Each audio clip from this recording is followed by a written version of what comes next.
Bonjour, voici le tirage quotidien sur le dimanche 30 avril. Demain, la lune en Vierge démarre la journée en opposition à Saturne en Poisson, donc il y a quelque chose qui ne tourne pas rond. Mais en fin de journée, le Soleil en Taureau fait un trigone à la lune en Vierge, ce qui restaure notre énergie, et la lune fait elle-même un trigone à Mercure, toujours rétrograde, en Taureau. Donc ça devrait nous permettre de conclure dimanche sur une perspective positive. Ah bah oui, après tout, le lendemain, c'est le 1er mai, un jour qu'apprécient tout particulièrement les Gaulois réfractaires. C'est le jour férié, encore un tant soit peu préservé après tout.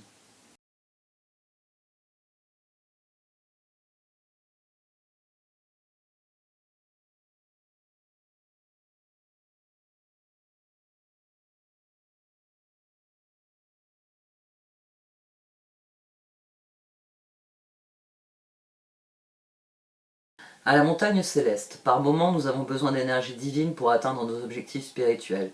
Quand vous ne contrôlez pas vraiment votre destin, le divin vous offre généralement une opportunité d'obtenir de l'aide et d'invoquer son pouvoir en faisant appel à la montagne céleste, afin de recevoir de meilleurs résultats. La condition pour que des êtres qui vous aiment inconditionnellement viennent à votre secours est d'exprimer votre volonté spirituelle, car elle permet à ces forces de vous assister pour concrétiser votre destin et le but de votre vie. Prière à la montagne céleste, vénérez Kuan Yin, dans l'ashram de votre montagne céleste, entendez-moi, aidez-moi à lâcher prise de mes difficultés, à recevoir de l'aide pour mes sentiments d'indignité ou de manque de confiance qui m'empêchent d'être guidé et placé en position d'être assisté divinement pour le meilleur. Aidez-moi à me sentir digne d'être aidé et de recevoir l'assistance qui vient à moi dans l'amour inconditionnel. Merci, Om Mani Padme Hum.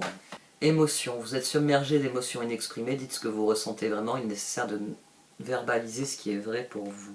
Électricité, coup de tonnerre, activation, vous êtes inconsciemment connecté avec cette incroyable puissance qui se trouve dans l'énergie des étoiles, une transmission intergalactique d'un espace au-delà du temps, un message arrive, gardez votre esprit ouvert. Quelque chose qui fructifie. Il y a quelque chose qui fructifie, sans doute la confiance en nos rêves, la confiance en nous. On a la confiance en soi, c'est pour ça que c'est ce qui me vient, le fou, le 4 de Pentacle et l'étoile. Et ce mouvement du cœur, il est suivi d'effets, si je puis dire. On a... C'est maintenant que ça me frappe. D'accord. 8 de coupe, papesse, reine d'épée. Au dos de cette position, on avait le roi de Pentacle qui est ressorti ici. Là, on avait le 5 de bâton qui s'était intercalé. Et on a la reine d'épée qui a perduré sur ces deux positions.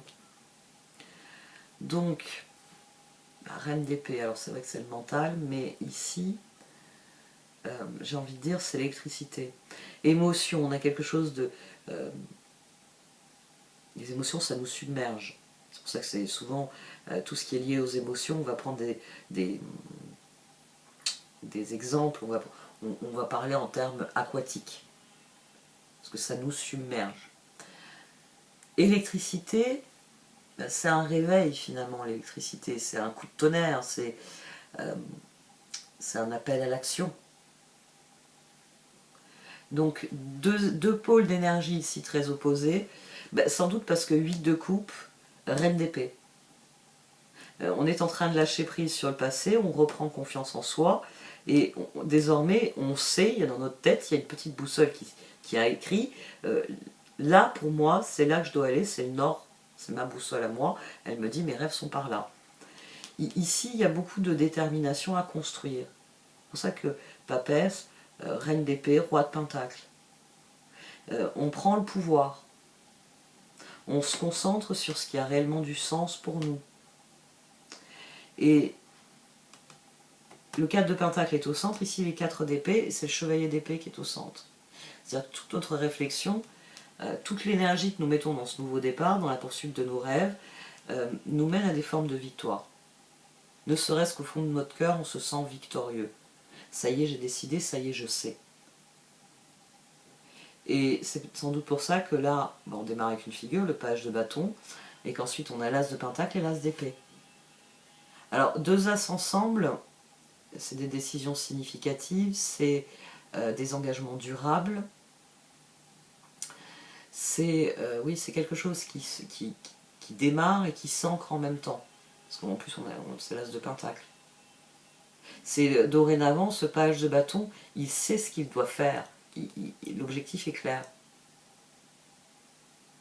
Et d'ailleurs, pendu, 7 de bâton, 10 de pentacle.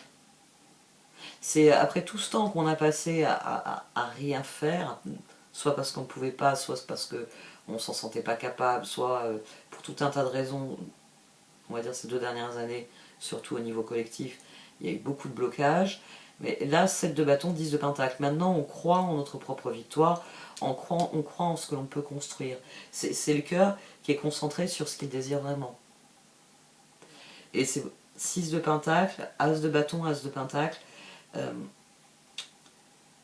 C'est sans doute 6 de bâton, 6 de pentacle. Alors là, le 4 d'épée vient sur ce 4 de pentacle. C'est sans doute, oui, la détermination, à la montagne céleste. Il y a quelque chose qui aboutit ici. C'est tout le chemin parcouru qui commence à porter ses fruits. Ce 6 de bâton, c'est ça. C'est les choses commencent à porter leurs fruits. Et ça se ressent autour de moi. Et finalement, peut-être que les gens que j'attendais, qu'il y a des personnes autour de moi qui me disent « Ah, ben viens, on fait ci », peut-être qu'elles viennent maintenant. Parce que tout comme moi, elles sont prêtes à ça. De toute façon, le cœur veut le nouveau départ et il peut le mettre en œuvre. Il suffit juste d'y croire. Il suffit juste de décider à un moment que notre bonheur est plus important que tout le reste. Là, on a 19 du soleil et là, on a le 17 des étoiles. On va voir les oracles.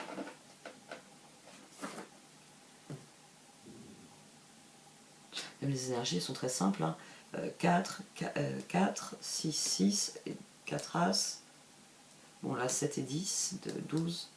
Et on a le pendu et la papesse. Ouais, on a l'axe du pendu et de la papesse.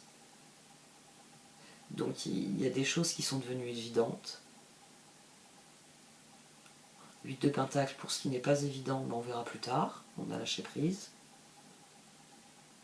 Et ce que l'on ne pouvait pas démarrer, maintenant on le peut.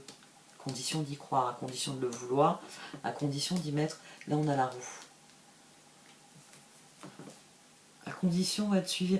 À mon sens, on reste encore sur l'énergie d'Uranus ici. Dans 2-3 jours, on va avoir la conjonction Soleil-Mercure, qui va sûrement faire la lumière sur un certain nombre des choses qui vous préoccupent, qui vous avez à l'esprit à l'heure actuelle. Mais demain, le sextile Mars-Uranus, il y a définitivement un appel à agir différemment. Il retentit cet appel. Et en fait, le plus important, ça va être faire de coïncider vos envies avec ce qui est possible de faire. Et si vous y croyez, c'est possible.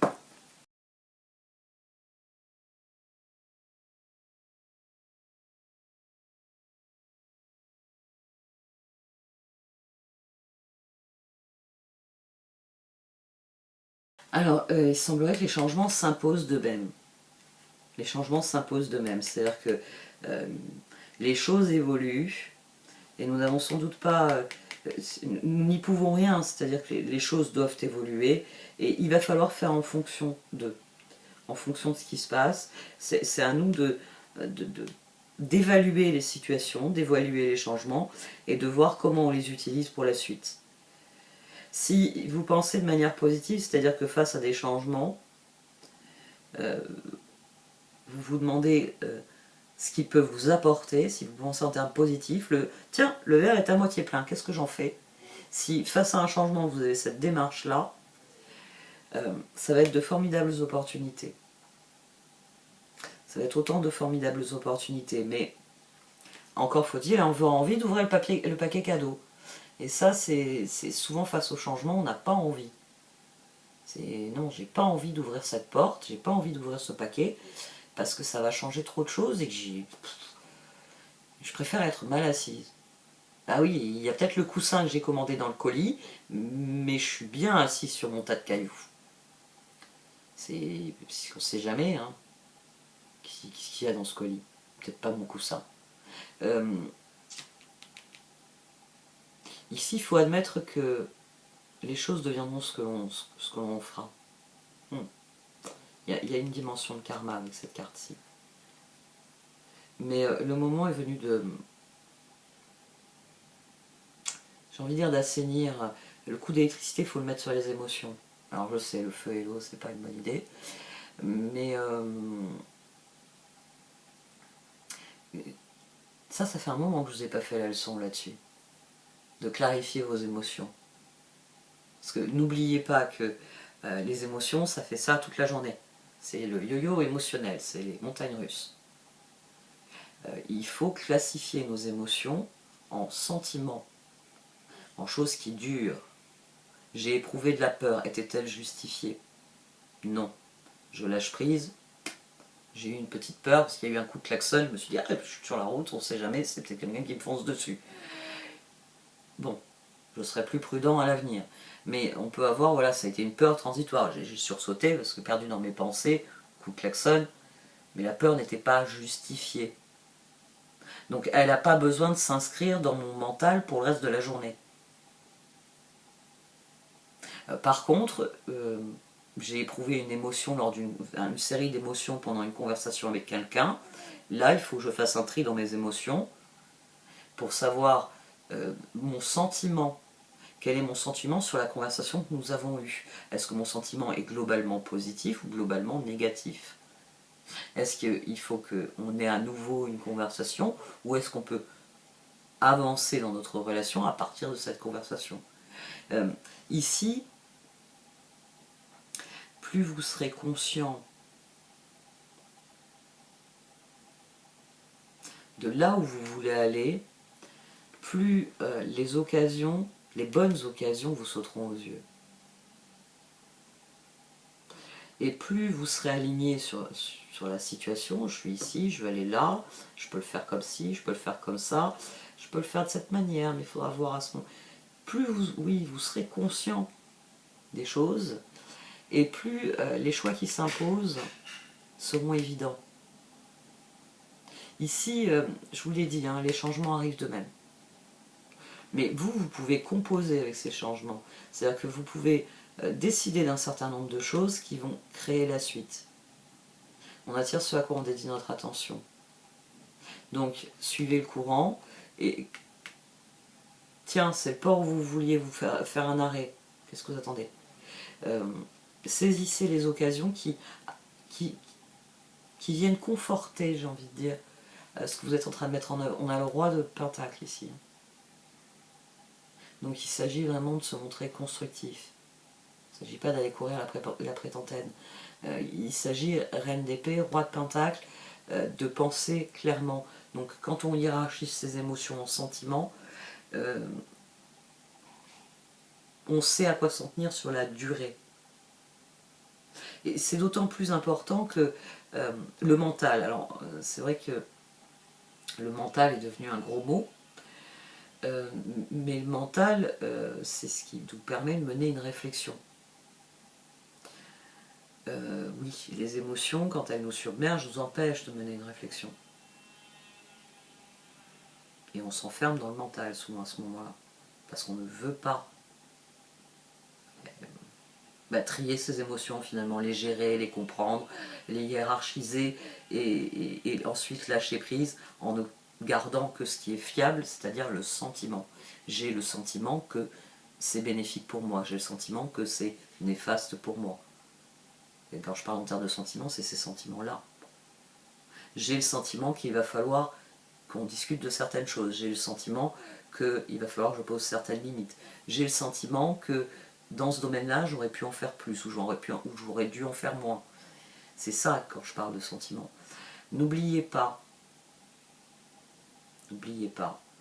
que, le principal du défaut du mental vient des émotions. Parce que quand vous... dans votre vie, vous êtes obligé d'interagir avec votre environnement. Je ne parle pas seulement en termes de personnes, je parle de votre environnement en général. Vous n'avez pas la même vie si vous vivez j'ai envie de dire, dans un appartement qui vous offre des conditions de vie effroyables et un appartement dernier cri super moderne.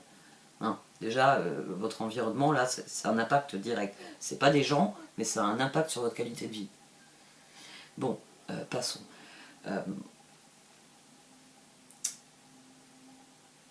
Quand vous allez dans votre environnement, vous éprouvez des émotions. Ah, ça me plaît, ça me plaît pas. Mais n'oubliez pas que c'est la première grille de lecture de votre environnement. Votre environnement, votre réalité est le reflet finalement de ce que vous éprouvez. C'est pour ça que c'est important de faire un travail sur ces émotions. Pour que quand vous êtes triste, vous ne voyez pas tout en noir. Vous savez, c'est les petits personnages, j'en reviens toujours au BD, il faut que je vais tanner ma fille avec ça. Maintenant qu'elle se lance là-dedans, vraiment, je vais la tanner avec ça. Il faut qu'elle me fasse quelques petites animations que je mettrai et qui m'éviteront de développer à nouveau certains exemples. Et qui, je trouve que ça imprimera plus. Et si vous voyez le petit bonhomme là. Ou alors son monsieur lapin. Le Chloé lapin. Ouais, dans les dessins animés, on va vous représenter un personnage avec un petit nuage qui pleut en permanence sur la tête. Bon, enfin, je sais que dans les mangas, il y a beaucoup ça. Vous avez un petit personnage qui se balade et il a son nuage personnel, et il pleut tout le temps. Et puis le personnage, il est tout... Daria, pour ceux qui ont connu, il voit la vie en noir, il est malheureux, il est tout le temps malheureux. Parce que vos émotions sont la première grille de lecture que vous avez de votre monde, de votre réalité. Donc, si vous voulez éviter de tomber dans des pièges, si vous voulez éviter de tomber dans le mental, si vous voulez vivre mieux un certain nombre de choses, il va falloir réellement faire ce travail de base qui est yo-yo émotionnel. Pourquoi est-ce que j'éprouve du yo-yo émotionnel? Qu'est-ce qui s'active? Après, vous avez une psy à la maison, notamment, elle fait des vidéos intéressantes. L'autre fois, j'ai écouté une vidéo d'elle, ça fait un moment que je ne l'avais pas écoutée. Parce que c'est vrai que moi, j'ai une blessure de rejet qui a toujours été là. Donc, même si je le sais, j'en ai conscience, j'ai écouté certaines de ses vidéos là qu'elle a sorties dernièrement. Comment elle s'appelle aussi? Il y en avait une autre. Non, c'est... je confonds peut-être. C'est peut-être pas une psy... Si? La brune. Ce que je suis en train de me dire, la psy à la maison, au contraire, je me suis fait la réflexion, je ne l'avais pas entendue depuis un moment. C'est peut-être une autre chaîne. Mais pour en revenir à ce tirage, il y a des choses sur lesquelles on n'a pas prise. Mais vos émotions, vos décisions, c'est vous qui avez le pouvoir. Donc, regardez les changements, regardez ce que vous éprouvez par rapport aux changements, c'est la papesse d'ailleurs, et raide d'épée. Voyez ce qui a à garder, ce qui a à acheter. Parce que je vous l'ai dit, parfois on a un sursaut, oh, j'ai eu peur, mais ce sentiment-là, vous devez comprendre pourquoi vous avez eu peur, parce que j'ai la tête dans la lune, je suis en train de réaliser que je suis sur un passage clouté, c'est peut-être pas le moment d'avoir la tête dans la lune, c'est bien, le hasard a voulu que quelqu'un qui a klaxonné par hasard me rappelle que en ville, il faut quand même regarder où on va. Donc en fait, c'est une bonne peur, c'est une peur qui me remet dans le présent, et je peux lâcher prise dessus, elle n'a plus lieu d'être, parce que ça y est, je suis revenu dans le présent, je suis à nouveau focus. Et tiens, je m'aperçois que parfois avoir peur est peut-être utile pour avancer, pour progresser. C'est n'ayez pas peur de vos émotions. Et comme je le dis à chaque fois, dites-vous bien qu'il y a, ça fait partie des choses que j'ai vécues, que je vis encore. Hein. Il y a des moments où il y a le petit enfant en moi qui panique parce que il y a l'impression d'être pris au piège d'une double contrainte ou l'impression que je vais être à nouveau rejeté, l'impression de ceci, l'impression de cela, ça arrive. C'est le travail que l'on a fourni de manière régulière qui permet de prendre cette émotion, de prendre le petit enfant et de lui dire bon, tout va bien à présent, tu es en sécurité. Bon allez, j'arrête là. Il y a du mouvement. J'entends du mouvement, ça me déconcentre par instant. Ouais, je sors de 15 jours qui n'étaient pas du tout des vacances. Il a dit un week-end de 3 jours qui va pas être un week-end de repos. Bref, je suis fatiguée. Je suis fatiguée, j'attaque le mois de mai, je suis fatiguée. Bon, j'arrête là. Merci de m'avoir écouté, vous pouvez liker, commenter, partager cette vidéo. Au revoir.